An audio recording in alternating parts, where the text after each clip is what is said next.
Hey guys, Nicholas here, aka Iem Match on iFI, and today I'm going to be showing you an unboxing of the iFi Micro iDSD Black Label.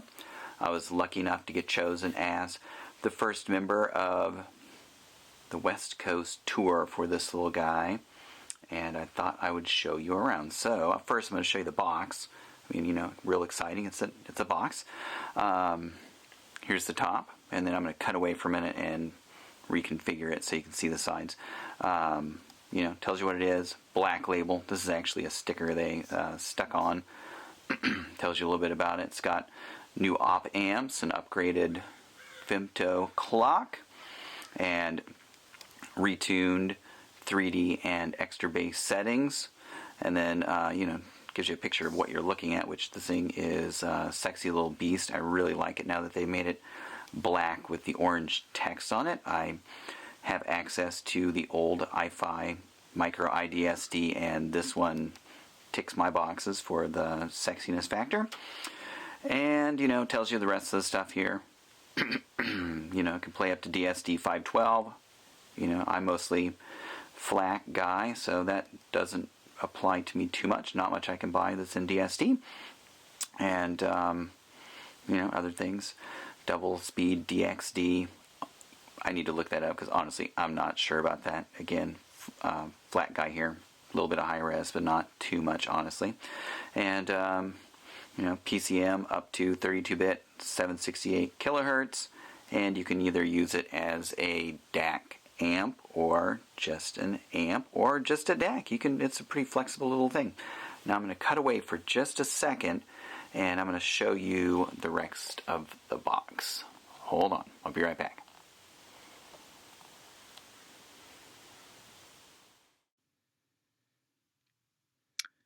Alright, I am back. And here is the back of the box for the iDSD Black Label. And on the back of the box, you can see a lot of info, and I'm sure you can glean most of this off of iFi's website, but I'm going to show it to you anyway. Feel free to pause and scan over this, and as I move on to the other sections, you can look at those too. Read over the product info here, and you'll learn about the chipsets that iFi uses in the Black Label. And as I move on down, you can see some bar charts comparing the Black Label to other DACs. I'm not sure exactly which other DAC amps those are, but those are the bar charts.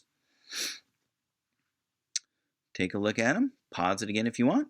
As I move on down, you can see some of the interesting technologies they use. Again, feel free to pause it and read over all those if you want to. And finally, we're going to end with the specifications. Yeah, you might want to pause it here because this is where the real meat of the info is. So I'll leave you with that and I'll be back in a bit.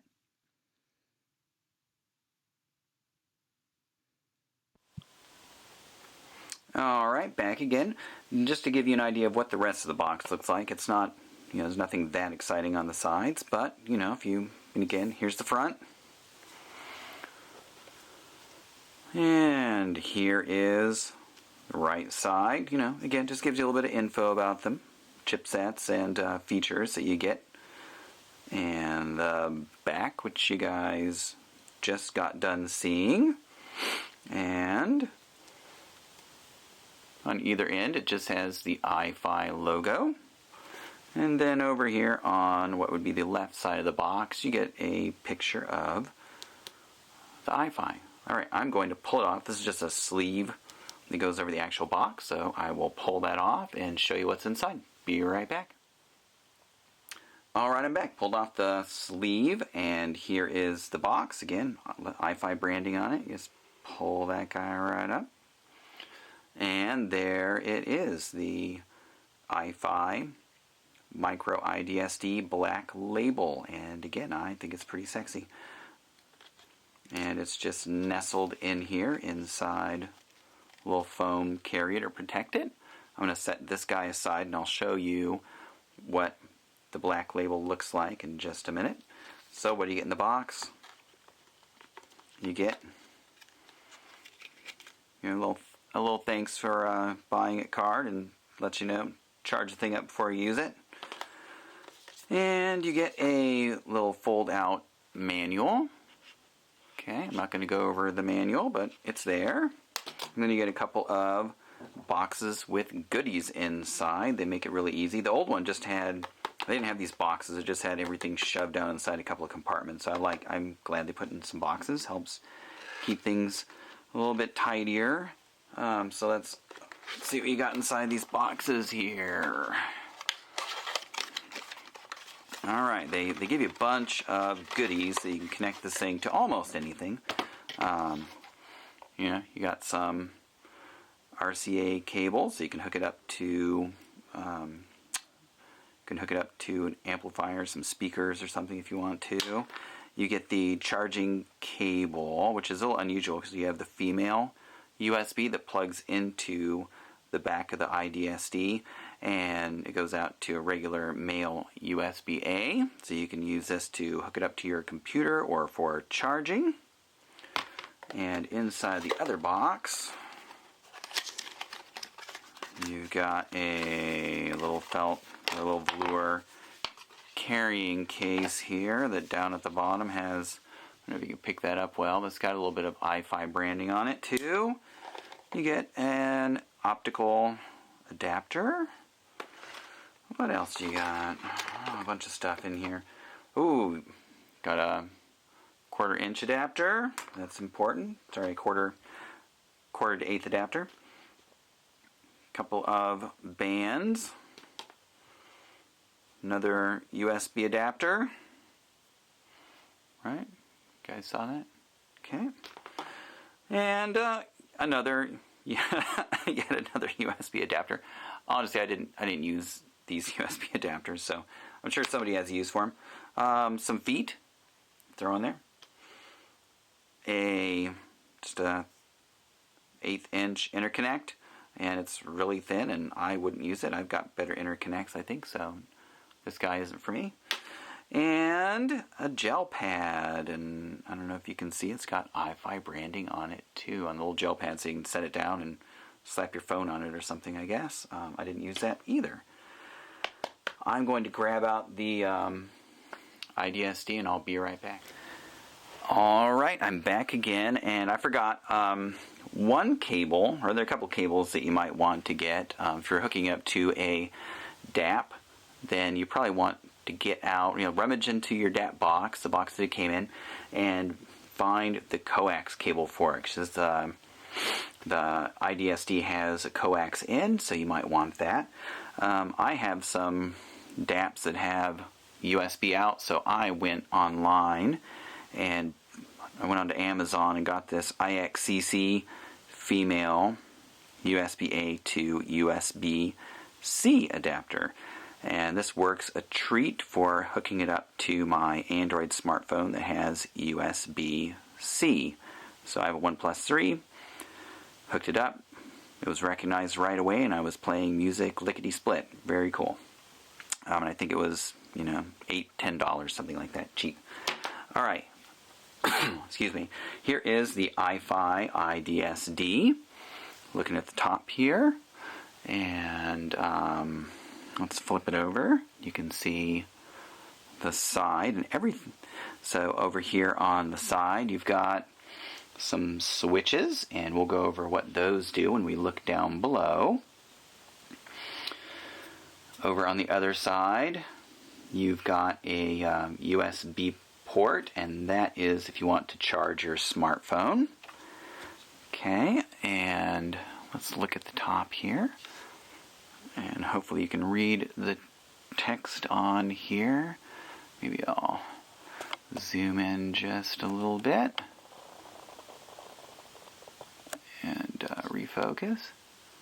Hold on, I'll be right back. Okay, hopefully that's in focus enough for you. So, yeah, on the front of the faceplate, you've got the 1/4 inch headphone in.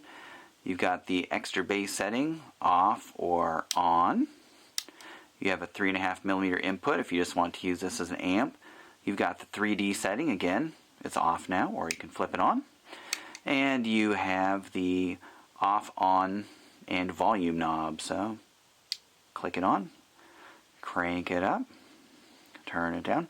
One thing a HeadFi member pointed out, and I was actually thinking the exact same thing, was it'd be nice if the line that's etched in here had just a little bit of this orange paint in it so you could easily see what volume you've got the iDSD Black Label set to. It's a little hard to see that little black line etched in there. So iFi, if you're listening, paint that thing orange. Everybody would love that. Alright, and on the back, you've got coax optical in out, and you've got right left RCA. You've got the digital input that also acts as the charging port, and sorry about that. You've got I might have to do a cut there. Here you go. You've got the coax and optical in out. You've got RCA in out. You've got digital in, and this also acts to charge. All right, I'm going to lay it down and go over all this stuff on the bottom because it's got a lot to go over down there. I'll be right back. All right, here is the bottom, and I told you there was a lot going on down here, so I am going to I just wanted to show it to you, and then I am going to pause. I'm going to zoom in and show you the individual components down here. So I'll be right back. Sorry about jumping in and out so often, but I think it's worth it. All right, I'm back. So here we are at the back end of the iDSD Black Label. And so here's where you can see the coax and RCA inputs are. And right over here you can see you've got either you can use it for just direct out, full on gain, or you can use it as a preamplifier. And that's nothing, I'm not using it as a preamp at all, so I just use it for, I just leave it in the direct setting all the time. Over here, this is where I mentioned that we have the smart charge, so you can use it to charge up your smart device. So here is your here's your USB port right here. So we'll output what does it say, 5 volts at 1 and oh geez, I can't read it. 5 volts at 1.5 milliamp, and all over it's got tons of information that's probably hard to read, so I won't go over that right now. And then I think most of the action is up here on the front. So here we go. Power mode. So you've got Eco, Normal, and Turbo. I've used Eco most of the time. That is for most of our in-ear monitors and easy to drive headphones. Normal, that's where you're getting into maybe, a little more challenging or a little harder to drive headphones.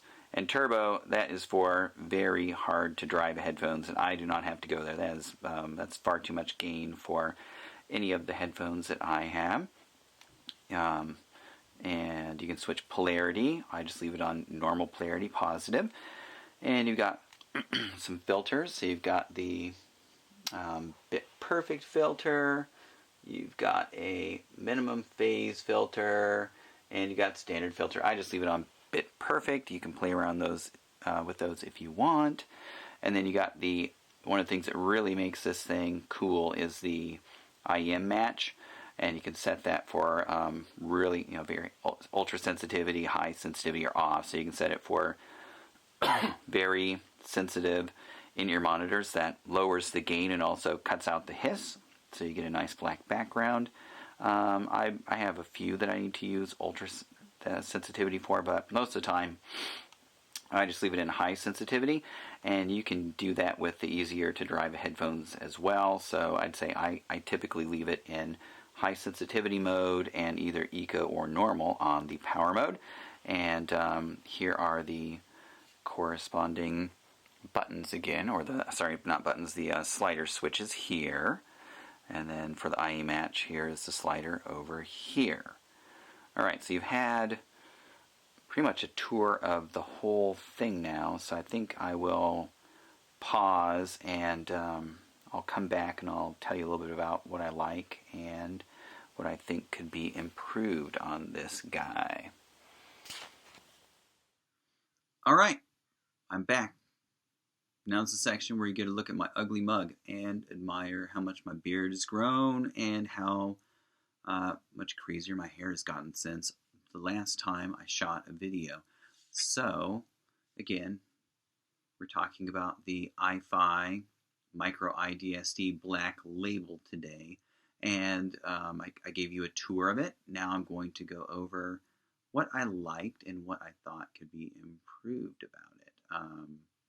So, I already mentioned up here that you can see the little notch, not a notch, the little etched line there to indicate your volume setting. iFi, please takes a little bit of this orange paint, slap it right into that etched line. Perfect. That way we'll be able to see very quickly and easily what the volume setting is at any point in time. As it is hard to see that. I'm not sure why they didn't do that. It's actually pretty common for amps and DAC amps. Just have etched line without having any kind of accent color inside of it to indicate where the volume is set at. And I think they just had, it's a no-brainer. That is such a cool color. They should have just slapped a little bit of that in there. Okay, so what else do I think could be improved about it? I think, actually wish that the sliders, this one, some of them are, it's okay.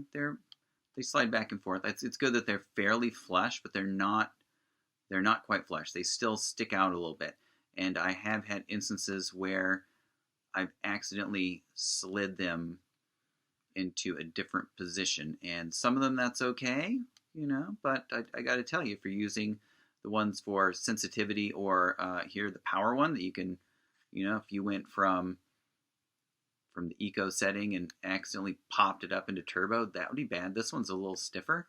The one that I find slides easily, for me, I don't know why. This one on the bottom, it just doesn't feel like it's got as strong of clicks to hold it in place. That's the one for the Iem Match or Iem Match. So that guy will crank up the volume pretty fast if it slides from ultra sensitivity into the off setting. So be careful with that guy on the bottom. The ones on the side I found are a little stiffer.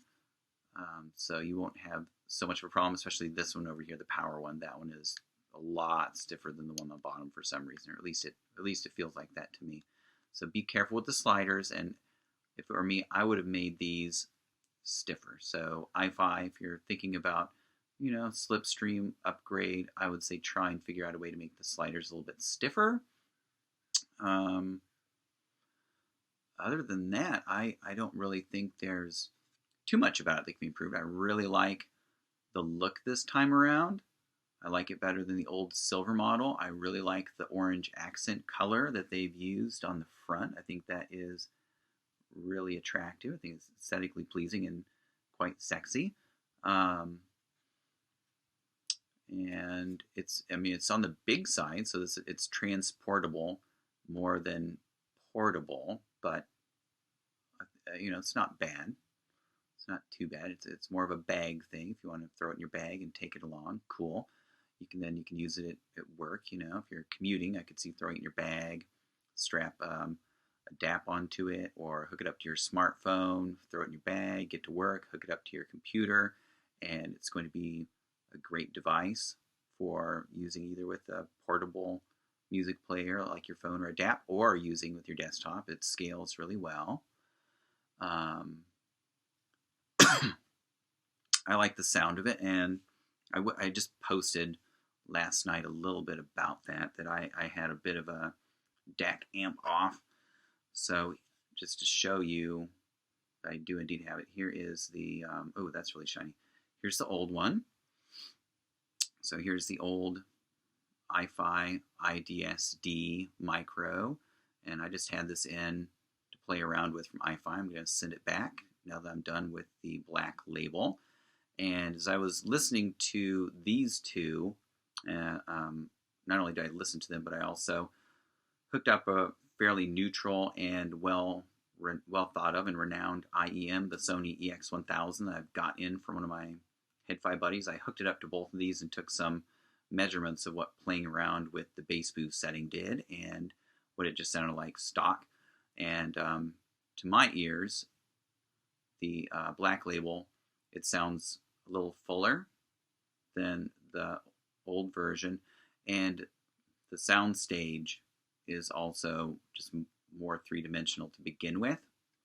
So I like the iDSD Black Label. It's definitely a sonic improvement over the old version. I think that anyone who has the old version will immediately notice that this guy sounds better. I mean, you may be, well, maybe not immediately. You may be acclimated to the old one, but give it a little time, and I think you'll like. I think you'll like the Black Label quite a bit better. And then, you know, as you look at the front, you know, these little switches here that you can toggle. So the thing that I immediately noticed when I started playing around with these is that the extra bass on the new one is quite a bit more impactful. Adds a lot more punch than the old one. And in my measurements, that was easily noticeable when I flipped on the extra bass on the old one. I believe it was about a 5 decibel bump. When I flipped on the extra bass on, it was about a 5 decibel bump at 20 hertz. When I flipped on the extra bass on the Black Label, I got about an 8.5 decibel bump at 20 hertz.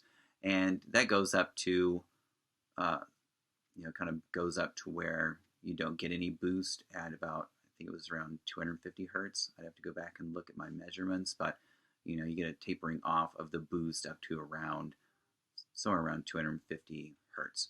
So you're going to get more, I think your bass heads out there are going to like the Black Label because you get more punch out of it. And the 3D setting, when I switched that on for both of them, it does a little bit with this guy. It's a lot more noticeable with the new Black Labels. That was something that you could tell. The width increased quite a bit, and the height increased, and the depth increased. But it was a lot more noticeable with the new one than it was with the old one. Not like you can't notice it with the old one. It still makes a difference, but it makes a lot more difference with the new one. It really blows the sound stage out, especially the height. I mean, the height really increases quite a bit, and the width too increases.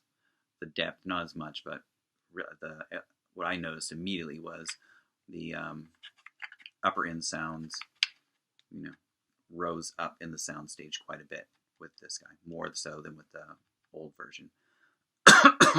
That said, for me, I like the sound of the Black Label a lot, and I would just listen to it stock without the extra bass or the 3D flipped on. I could see the extra bass being useful if you have some lean IEM or headphones, but for the most part, I would just rather listen to the stock sound of the IEM or headphones.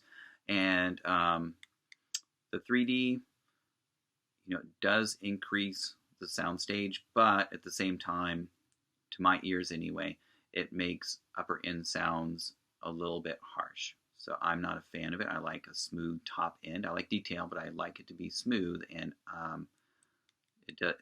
think that 3D setting doesn't tick the boxes for me. I'll say that. A lot of people I think will like it, but it's not for me. So that is these two. I found this guy won quite handily over the old version. I've had this one in for a while, and honestly, I owed iFi a review for it, and for some reason, I just never felt as inspired to do it for the old one. But I've got to say, this new one, it blew me away with how well I liked it right out of the box, especially given that I've had this old one for a while and just never, I don't know why, just didn't feel quite motivated to do the review for it. But the new one, man, this thing blew me away. What else did I have in my arsenal? I pulled out my Mojo. Sorry, I've got a bunch of dual lock on there, so I can strap on my Shanling M1 as a transport. But this is a Mojo. put the Mojo up against it. Immediately noticeable that the Black Label has a bigger soundstage. Definitely more intimate soundstage out of the Mojo. More punch coming out of the low end with the iFi. Even with that bass boost off, you can hear a little more punchy low end. And a bit more sparkle up top. The Mojo, the bass is a little softer. The high notes are a little bit more relaxed. This is definitely a kind of warmer, smoother, more intimate listen than this guy. This has got a little more excitement. So it depends on what you want. I love my Mojo, but I gotta say a lot of people will like the iFi Black Label better because it does give you a little more exciting listen than the Mojo. If you want to relax, listen to the Mojo. Okay, I am back. Sorry about that. I had a little bit of a brain fade there for a moment. Needed to make a cut. So I also have the iBasso D14 Bushmaster, and when I'm comparing these two, I found that this guy is a little more kind of V-shaped. So it's got stronger bass, more punch, definitely more sparkle, brings out the sibilance more than the iFi, and definitely more than the Mojo. So if you're looking for even more excitement, the D14 might do it for you. That said, definitely does not have the soundstage refinement of something like the Mojo or the iDSD. It's good. It's smaller than the iFi. I like it, but if I were going to choose between these two, I would choose the iDSD Black Label. This guy's got a better sound to me. And I did not compare these two yet. I have this guy too, the Shanling H3, another DAC amp, and I need to compare them. I just want to show you. I've got a few DAC amps or a few portable DAC amps sitting around that I can compare them to, so I just wanted to throw those in for context. It's not like I'm saying I like the iFi iDSD without having any context. I've listened to several portable DAC amps, not only these, but also the Cayenne C5 DAC, and I just got in the Opus number 11. So I've heard several of them, and believe me when I say I think the two that I'm liking the best right now, and just for different reasons, are the iFi iDSD Black Label, and reach down and grab it, and my Mojo. There we go. And my Mojo.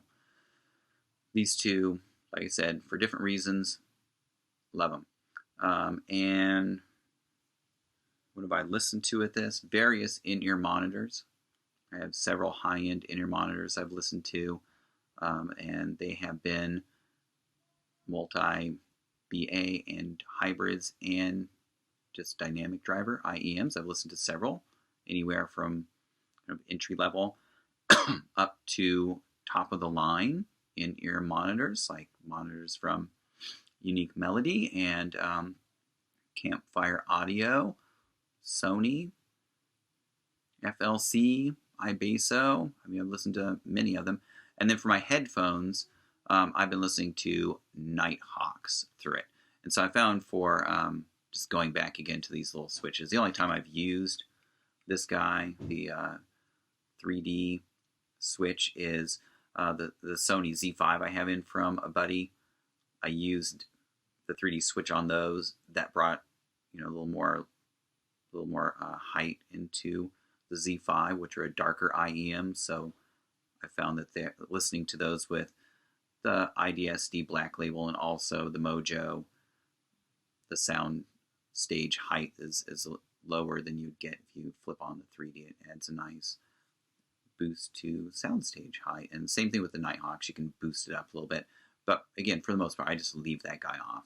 And I don't know why I just had that diversion. It just slipped into my mind that with the darker in-ear monitor, that 3D setting can help out. But you really have to have a darker in-ear monitor or darker headphones, in my opinion, to want to use that. So I think I'm going to wrap. Again, iFi, Micro, iDSD, Black Label gets my stamp of approval. I really enjoyed my time with it, and I think tonight I will take a little head-to-head with this versus the Shanling H3, and after that I need to box up this bad boy and send it on its way to the next tour member. And again, I want to give a big shout out to the guys at iFI, and I met Tyler there, and I chatted with Lawrence on and off for a while. So thanks for letting me kick off the tour. I appreciate it, and I had a lot of fun. It's a great product. You guys should be proud of it. I really enjoyed it, and it's going to get a quite positive review when I submit my review. I'm thinking, I really don't give 5 stars. There's always something that can be improved, but for this guy, if I'm going by the HeadFi rating system, this guy will easily get a 4.5 stars for me. So kudos to you guys at iFi for creating it. And with that, I'm going to take off. Until next time, happy listening, guys.